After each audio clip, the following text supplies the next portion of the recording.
Por que a ferrovia não está sobre a fazenda dos invasores do território? As estradas de energia é para iluminar a cidade, não sei o quê, trazer não sei o quê. Tem vezes que eles cortam a nossa conta de luz porque não tem as condições de pagar. Quem que nós estamos beneficiando? Não, ele só está sobreposto aonde tem as casas dos quilombolas.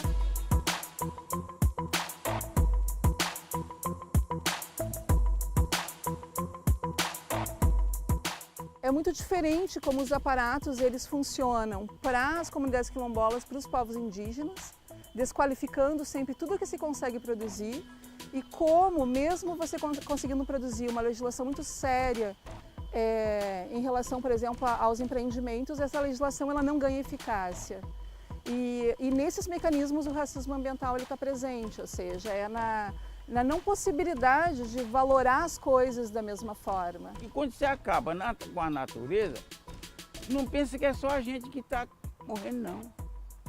Dentro das próprias aves, formiga, tucanguira, caba, todo esse tipo sofre.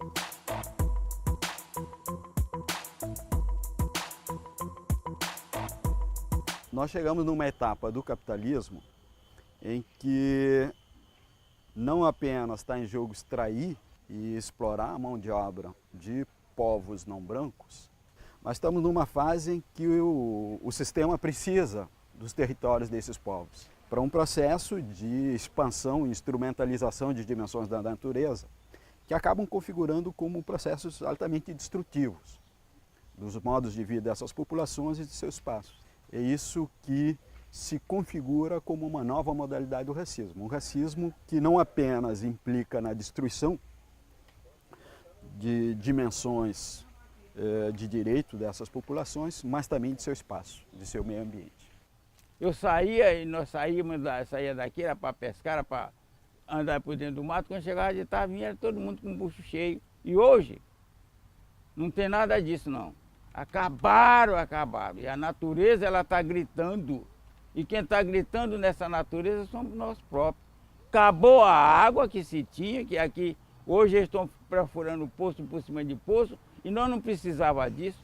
A água era bem pertinho, acabaram com a estrada, acabou com isso tudo. E a estrada hoje está trazendo casa, é só a morte mesmo.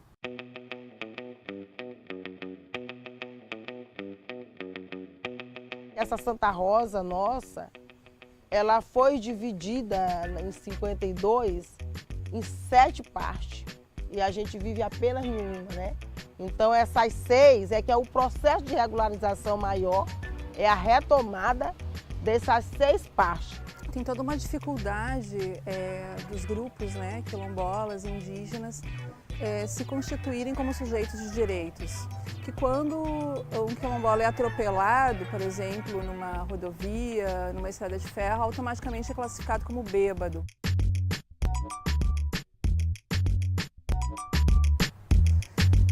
Quando se impõe num protesto, classificado como aliciador, como aliciadora, ou seja, uma série de classificações como perigosos que deslegitimam de início a sua fala. Essa suspeita acaba fazendo com que o empreendimento avance, ele se aproveita disso para o empreendimento sempre avançar e esses grupos sempre estarem na retaguarda tentando afirmar esses direitos. E com esse processo de atraso que ocorre na consideração desses direitos, se acaba perdendo o território. O que você mitiga é o que sobrou de um território que já foi perdido.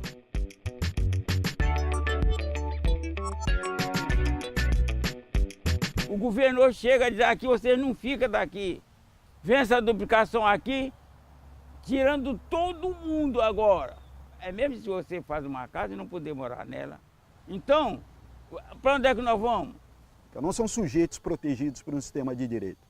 São sujeitos a serem administrados. E administrar significa poder deslocar, poder excluir, poder banir, poder colocar sobre um processo de extermínio.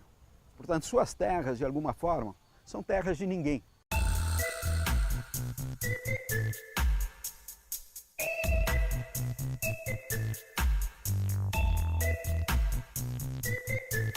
Eu lembro de uma fala de uma agricultora que eu gostei, acho muito interessante, assim, porque estavam proibindo ela de produzir, né? Estavam eliminando a roça, mas ofereceram uma bolsa ambiental para ela. Aí ela disse assim, olha, querem me transformar num pobre. Eu não sou pobre, eu sou uma agricultora.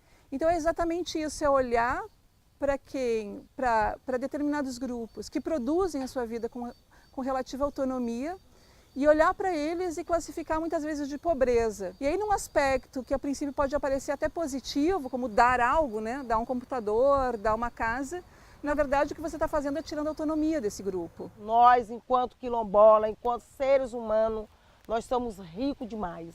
Nós cantamos, nós dançamos, nós confeccionamos, nós somos ricos. Agora somos empobrecidos demais.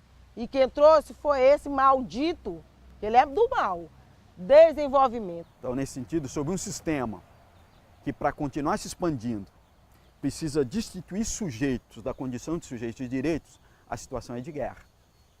E o que se paga posteriormente são compensações de guerra e não proteção de direitos. Estamos sendo expulsados daqui do Brasil, com todo o trabalho que nós já fizemos. O que está em volta é a vida do nosso povo.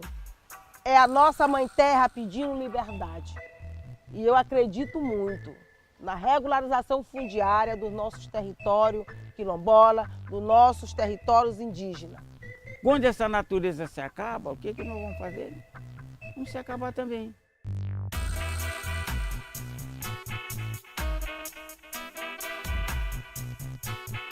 A atuação da Defensoria Pública da União, sobretudo em âmbito coletivo, ela se depara cotidianamente com uma das principais faces do racismo ambiental. Aquela que relaciona grandes empreendimentos econômicos com comunidades tradicionais rurais, sobretudo com grupos quilombolas. O local de escolha desses grandes empreendimentos, por onde eles vão passar, a forma de se respeitar ou não a legislação ambiental e a legislação social, por exemplo, são duas maneiras de se pensar o racismo, como o racismo ambiental se desenvolve no nosso país. Escuta o samba que eu trouxe pra você, a ele eu trouxe, foi da escravidão. O meu quilombo é Santa Rosa dos Pretos, ele nunca foi Santa Rosa do Barão.